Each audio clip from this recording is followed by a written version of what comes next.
Vítejte u nového videa. Miliony lidí na celém světě denně sledují kreslené filmy, ať už v televizi, streamovacích službách nebo v kinech. Kreslené filmy však nejsou jen zábavné a dojemné. Někdy skrývají tajemství a záhady, které udivují diváky i kritiky. Dnes vám ukážeme 20 skrytých poselství v kreslených filmech, o kterých jste nevěděli. Jste na tomto kanálu noví? Určitě se přihlaste k odběru a klikněte na zvoneček. A předtím také lajkněte video. Číslo 20. Malá mořská víla je oblíbený animovaný film společnosti Disney, který vypráví okouzlující příběh Ariel, mladé mořské víry, která sní o tom, že prozkoumá svět lidí. Děj kresleného filmu se odehrává v podmořském království Atlantika a sleduje Arielinu cestu za láskou k lidskému princi Ericovi, a to i přes odpor jejího otce krále Tritona. Ve scéně z malé mořské víly během představování krále Tritona zástupu mořských panen si bystří diváci mohou všimnout několika cameo rolí. Vedle známých disneyovských postaviček Mickey Mouse, Goofyho a kačera Donalda lze při pozorném pohledu zahlédnout i další ikonickou postavu, žabáka Kermita. Žabák Kermit, kterého vytvořil Jim Henson, je oblíbený vůdce Muppetů, známý svým charakteristickým hlasem a rolí moderátora pořadu The Muppet Show. Kermitovo cameo vystoupení v malé mořské víle je hravou připomínkou spolupráce mezi společností Disney a The Jim Henson Company, která je zodpovědná za vytvoření Muppetů. Podobné cameo výstupy nejsou ve filmech společnosti Disney neobvyklé, protože často obsahují jemné odkazy nebo se v nich objevují postavy z jiných filmů společnosti Disney. Číslo 19. South Park je známý svým satirickým a drzým humorem, který často řeší společenské a politické problémy. V 7. epizodě 18. série South Parku s názvem Grounded in the Loop se tvůrci zabývají konceptem virtuální reality. V této epizodě si hlavní postavy Stan, Kyle, Cartman a Kenny pořídí náhlavní soupravu pro virtuální realitu Oculus Rift. Začínají si však být nejistí, co je skutečné a co je součástí simulace virtuální reality. Tento zmatek vede k řadě komických situací, kdy se snaží zjistit svou skutečnou existenci. Epizoda se zabývá stíráním hranic mezi skutečným světem a virtuální realitou a poukazuje na možnou dezorientaci a nejistotu, kterou imerzivní technologie přinášejí. Kritizuje rostoucí popularitu zařízení pro virtuální realitu a nabízí humorný komentář k fascinaci společnosti technologiemi a jejich vlivu na naše vnímání reality. V průběhu epizody se zážitky chlapců v reálném světě i v simulaci virtuální reality stále více prolínají a vytvářejí pocit zmatku a komediálního chaosu. Číslo 18. Simpsonovi, animovaný seriál vytvořený Mattem Groeningem, je známý svým satirickým humorem a podivuhodnou schopností děsivě přesně předpovídat události v reálném životě. V epizodě z roku 1997, nazvané Homerova mystická cesta, je scéna, kdy kamera přechází z ložnice Marge a Homera v patře do obývacího pokoje rodiny. Pokud budete pozorně sledovat prkna na podlaze, všimnete si, že telefonní dráty jsou označeny štítky představujícími NSA, FBI a CIA. To naráží na koncept vládního sledování a naznačuje, že tyto agentury mohou sledovat telefonní hovory lidí i v jejich vlastních domovech. Tato konkrétní epizoda byla zveřejněna v roce 1997 a v roce 2013 Edward Snowden odhalil globální sledovací programy tím, že novinářům vyzradil tajné dokumenty. Tyto dokumenty odhalily, že zpravodajské agentury skutečně shromažďují obrovské množství údajů o komunikaci občanů. Další odkaz lze nalézt ve filmu Simpsonovi, který byl uveden v roce 2007. V tomto filmu jsou Marge, Lisa a Bart zobrazeni jako uprchlíci, kteří se snaží zachránit město Springfield před zničením. Když ve vlaku diskutují o svém postavení uprchlíků, Lisa varuje členy své rodiny, aby si dávali pozor na to, co říkají. Marge však Lisu uklidňuje, že nikdo z vlády je neodposlouchává. Nevědomky je Marge vyobrazena NSA, která jejich rozhovor odposlouchává a plánuje rodinu okamžitě zadržet. Číslo 17. Každý zná příběh Mauglího, chlapce vychovaného vlky, který se snaží žít v lidské vesnici. V animovaném filmu společnosti Disney Kniha džunglí se za postavami známými jako supy skrývá zajímavý příběh. Původně měly supy namluvit hlasy kultovní britské skupiny The Beatles. Brian Epstein, manažer skupiny, oslovil společnost Disney s nápadem, aby se Beatles ve filmu objevili. Animátoři společnosti Disney proto vytvořili supy speciálně tak, aby je namluvili členové kapely. Když však Brian Epstein představil tento nápad The Beatles, John Lennon údajně tento koncept vetoval. Místo toho Lennon navrhl, aby Brian řekl společnosti Disney, aby do role najala Elvise Presleyho. To nakonec vedlo k tomu, že Beatles hlasy pro supy v knize džunglí nenadabovali. Přesto se animátoři rozhodli do designu supů zakomponovat poctu Beatles. Vzhled supů s účesem a liverpoolským přízvukem je jasnou poklonou. Jeden z ptáků je dokonce hlasem i vzhledem vymodelován podle George Harrisona. Poté, co Beatles od projektu odstoupili, musela být původně plánovaná píseň pro supy přepsána. Číslo 16. Futurama je animovaný sci-fi seriál, který vytvořil Matt Groening, stejný mozek, který stojí za seriálem Simpsonovi. Seriál se odehrává v 31. století a sleduje dobrodružství poslíčka Frye, který se omylem nechá kryogenně zmrazit a probudí se o 1000 let později. Jedinečným aspektem seriálu Futurama je používání mimozemských jazyků v celém seriálu. Tyto jazyky nejsou plně rozvinutými jazyky v tradičním smyslu, ale spíše formou vtipů a vizuálního humoru. Technicky vzato nejsou mimozemské jazyky ve Futuramě samostatnými jazyky, ale spíše zakódovanou formou angličtiny. Tyto cizí jazyky se objevují v pozadí, často na cedulích, billboardech a dalších vizuálních prvcích a poskytují tak pozorným divákům další vrstvu detailů. Ačkoliv je v seriálu zobrazeno mnoho mimozemských jazyků, fanoušci rozluštili pouze 2. Prvním z nich je jazyk Alienese, který je všeobecně uznávaný a úspěšně rozluštěný. Alienese je jednoduchý substituční kód, kde každý symbol odpovídá jednomu písmenu anglické abecedy. Druhým rozluštěným jazykem je niblonština, spojená s postavou Nibblera, malého tajemného tvora s nenasytným apetitem. Niblonský jazyk je také substitučním kódem, ale symboly se od cizího jazyka liší. Číslo 15. Aladdin je oblíbený animovaný film společnosti Disney uvedený v roce 1992 na motivy blízkovýchodní lidové pohádky z 1001 noci. Film vypráví příběh mladého pouličního uličníka Aladdina, který se vydává na kouzelné dobrodružství poté, co objeví mocného džina v kouzelné lampě. Zajímavým odhalením týkajícím se filmu Aladdin je potvrzení dlouholeté městské legendy, která film obklopuje. Režiséři Ron Clements a John Musker po desítkách let potvrdili, že postava podobního obchodníka, který se objeví na začátku filmu a kterou namluvil Robin Williams, je skutečně samotný džin. Podle nich bylo původním záměrem, aby se postava podobního obchodníka na konci filmu odhalila jako džin. To by přineslo překvapivý zvrat a spojení mezi oběma postavami, které namluvil Robin Williams. Kvůli změnám v příběhu a střihačským rozhodnutím bylo nakonec toto odhalení z konečné verze filmu odstraněno. Fanoušci dlouhá léta spekulovali o spojení mezi podobným obchodníkem a džinem vzhledem k jejich společnému hlasu herce a podobným manýrům. Číslo 14. Mravenčí polepšovna je animovaný film z roku 2006 z produkce Warner Bros. Vypráví příběh chlapce jménem Lucas, kterého nemilosrdně šikanuje jeho soused Sid. Lucas na oplátku zaplaví mraveniště na svém dvorku, jen aby ho kouzelný mravenec jménem Zog kouzlem zmenšil na mravenčí velikost. Jako malý mravenec je Lucas odvezen do mraveniště, kde se naučí cenné lekce o přátelství, týmové spolupráci a o tom, jak se postavit šikaně. Cestou se také dozvídáme pár lekcí o tajných společnostech. Ve filmu vystupuje postava babičky, která je vykreslená jako paranoidní konspirační teoretička. Když se podíváte na její houpací křeslo, najdete na opěradle symbol svobodných zednářů. Jedná se o jeden z nejrozpoznatelnějších symbolů spojených se svobodným zednářstvím, bratrskou organizací, jejíž historie sahá několik století do minulosti. Číslo 13. Ve filmu Kráska a zvíře se nachází fascinující velikonoční vajíčko související s lokalitami Anaheim a Valencie. Během jedné scény ve filmu je vyobrazen Maurice, otec Belly, jak se razí cestu lesem. Narazí na řadu cedulí, ale text na nich je nejasný a špatně čitelný. Při bližším zkoumání se však ukáže, že na spodní ceduli je napsáno Anaheim. Možná se ale ptáte, co je v Anaheimu? No, 2 věci. Tento chytrý odkaz slouží jako zábavná narážka na skutečné spojení mezi filmem a Disneylandem, který má v Anaheimu významné zastoupení. Disneyland je známý jako první a nejikoničtější zábavní park vytvořený společností Disney. Zajímavé je, že na ceduli nad nápisem Anaheim je napsáno Valencia.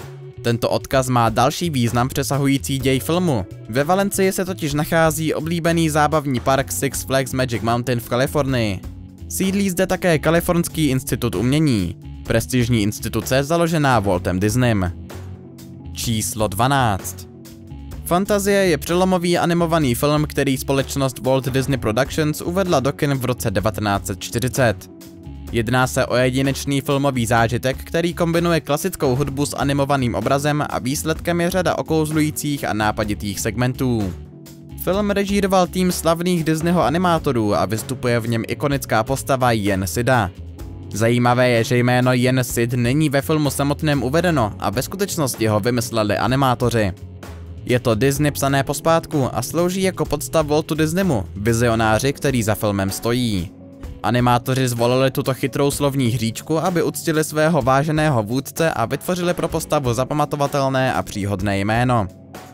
První výskyt jména Jen Sid lze vysledovat ve scénáři z roku 1940 s názvem Walt Disney's Fantasia, kterou napsal Deems Taylor. Jen Sid, vyobrazený jako kouzelník a dirigent v segmentu Čarodějův učení, je ikonickou postavou Disneyho historie. Jeho přísné chování a mocná přítomnost uchvacují diváky, když vládne kouzelnou mocí a vede rozpustilého učně Mickey Mouse na fantastické cestě. Číslo 11. SpongeBob SquarePants je animovaný televizní seriál, který se poprvé vysílal v roce 1999 a od té doby se stal kulturním fenoménem. Seriál sleduje dobrodružství SpongeBoba, veselé optimistické mořské houby a jeho přátel v podmořském městě zátiší Bikin. Pozoruhodným prvkem seriálu je unikátní dům sépiáka, který připomíná sochy Moai na Velikonočním ostrově. Nevrlý a často nepochopený sépiák bydlí v kamenném domě s velkým kamenným obličejem a dlouhým nosem, který připomíná ikonické sochy Moai. Sochy Moai jsou monolitické lidské postavy vytesané lidem Rapa Nui na Velikonočním ostrově, který se nachází v jihovýchodním Pacifiku. Tyto sochy jsou známé svými velkými hlavami s výraznými nosy a výrazy. Mají kulturní a historický význam, představují duchy předků a úspěchy civilizace Rapa Nui. Začlenění domu inspirovaného Moai pro sépiáka v seriálu SpongeBob SquarePants dodává seriálu nádech humoru a kulturního odkazu. Číslo 10. Lví král je animovaný film společnosti Disney uvedený v roce 1994, který je známý svým strhujícím příběhem a kultovní hudbou. Film sleduje cestu Simby, mladého lvíčete, které musí po tragické smrti svého otce získat zpět své právoplatné místo krále Lví říše. Nezapomenutelnou písní z filmu je Be Prepared, která představuje zlotřilého Skara a jeho plány stát se králem. Zajímavostí je, že animátoři Lvího krále se při tvorbě této scény inspirovali nacistickým propagandistickým filmem z roku 1935 s názvem Triumph des Willens, Triumf vůle. Asociace mezi hyenami ve filmu a nacistickou symbolikou vychází z některých vizuálních podobností a scén ve filmu, které evokují nacistickou propagandu. Pojitost mezi scénou a filmem Triumph des Willens není široké veřejnosti příliš známá. Animátoři pravděpodobně studovali vizuální styl a kompozice, aby zachytili hrozivou a impozantní atmosféru, kterou stělesňuje postava Skara ve filmu Lví král. Číslo 9. Tom a Jerry je kultovní animovaný seriál, který baví diváky všech věkových kategorií už desítky let. Toto oblíbené duo kočky a myši, které v roce 1940 vytvořili William Hanna a Josef Barbera, se stalo základem světa animace. Seriál je známý svým humorem, chytrými gagy a nekonečnými honičkami mezi kocourem Tomem a chytrou myší Jerrym. Významnou postavou seriálu Tom a Jerry je Mammy Two Shoes, známá také jako Mammy nebo Dinah. Mammy Two Shoes je v seriálu opakující se postavou a objevuje se v 19 různých kreslených filmech o Tomovi a Jerrym. Je vyobrazená jako afroamerická dáma, která se stará o dům, v němž Tom a Jerry bydlí. Není sice jasné, zda je Mammy majitelkou domu nebo pouze hospodyní, ale často se ocitá uprostřed chaosu, který způsobují rozpustilý kocour a myš. Po celá léta zůstávala tvář Mammy Two Shoes skrytá, což přispívalo k intrikám kolem její postavy. V jedné epizodě s názvem Saturday Evening Pulse však byla Mammy na tvář konečně odhalena. To byl významný okamžik pro fanoušky, které vždy zajímalo, jak vypadá. Číslo 8. Zvoník u Matky Boží je animovaný film společnosti Disney z roku 1996, natočený podle klasického románu Victora Huga. Film vypráví příběh Quasimoda, dobrosrdečného zvoníka, který žije ve zvonici katedrály Notre Dame. Quasimodův život nabere dramatický směr, když se setká s krásnou Esmeraldou a čelí předsudkům a krutosti zlovolného soudce Clauda Frola. V animovaném filmu je pozoruhodná scéna, která obsahuje různé easter eggy a dodává divákům další vrstvu zábavy a intrik. V této konkrétní scéně mohou pozorní diváci spatřit různé postavy z jiných filmů společnosti Disney. Nejprve se zde krátce objeví Belle z filmu Kráska a zvíře.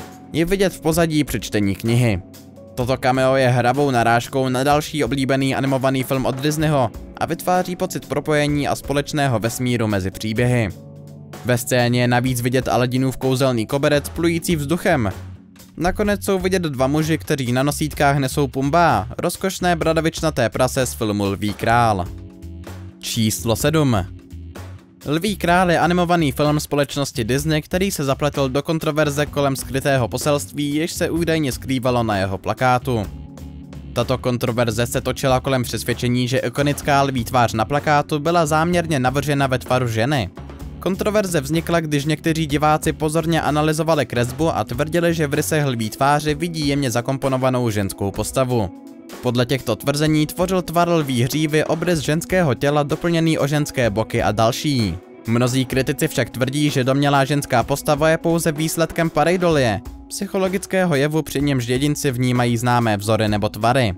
V tomto případě mohla pareidolie vést lidi k tomu, že se lví hřívu vyložili tak, že připomíná ženu, a to kvůli složitosti a abstraktní povaze uměleckého díla. Číslo 6.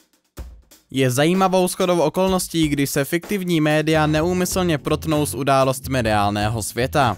Takový případ nastal v epizodě animovaného seriálu Johnny Bravo, která zobrazovala dvojčata. Bizarní je, že epizoda byla odvysílána 5 měsíců před tragickou událostí. Dotyčná epizoda s názvem Chain Gang Johnny byla původně vysílána 14. května 2001. Obsahovala scénu, v níž se hlavní hrdina Johnny Bravo dostane na ulici do sporu s postavou Karla Krynisvize. V pozadí je vidět plakát s nápisem Coming Soon s obrázkem věží. Děsivé na této situaci je, že epizoda byla odvysílána před 11. zářím 2001. Číslo 5.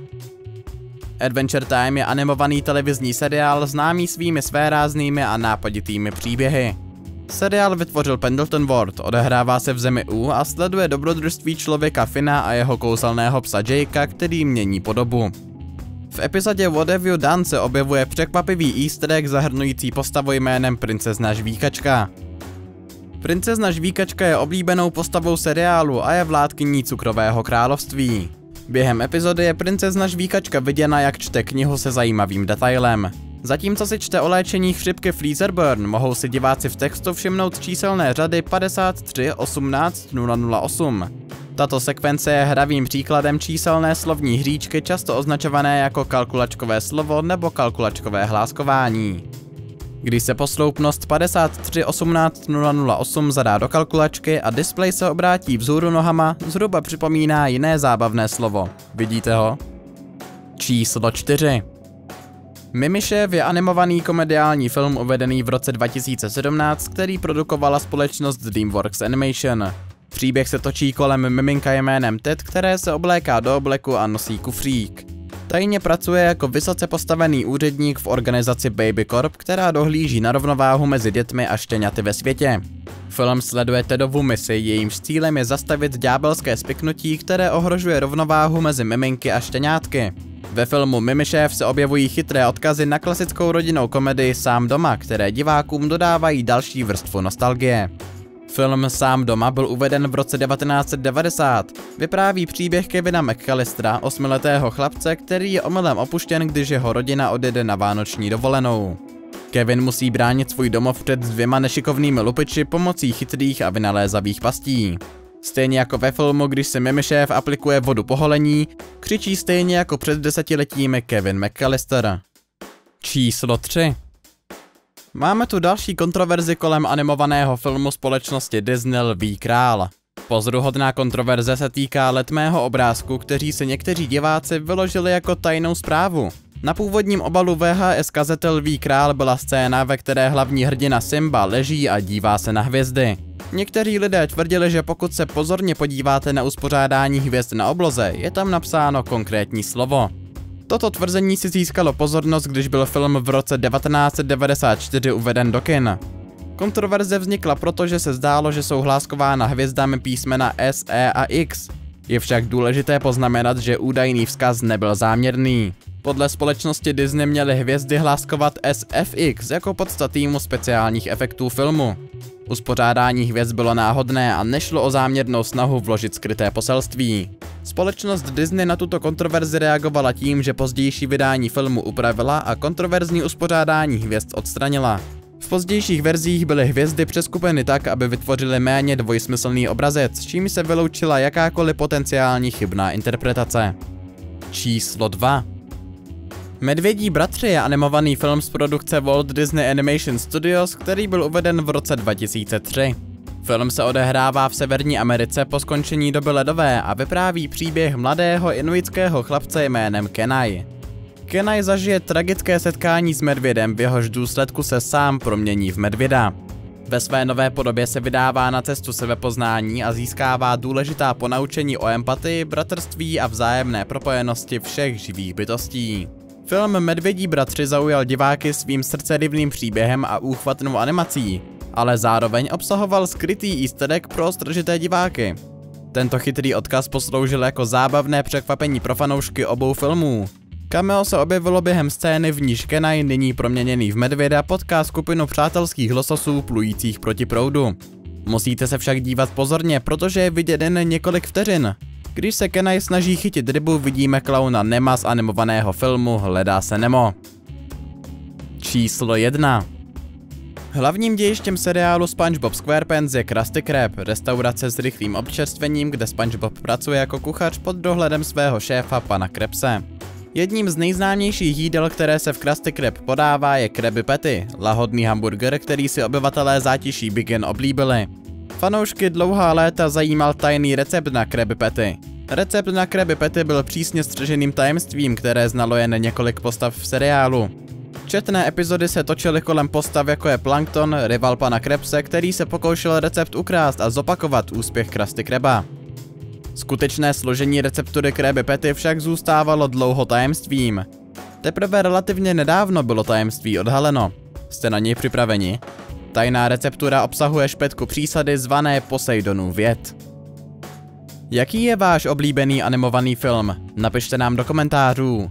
Pokud se vám video líbilo, dejte mu palec nahoru. Pokud chcete vidět další videa, která jsme nahráli, klikněte na jedno na obrazovce nebo se podívejte na kanál. Děkujeme za zhlédnutí a nashledanou příště.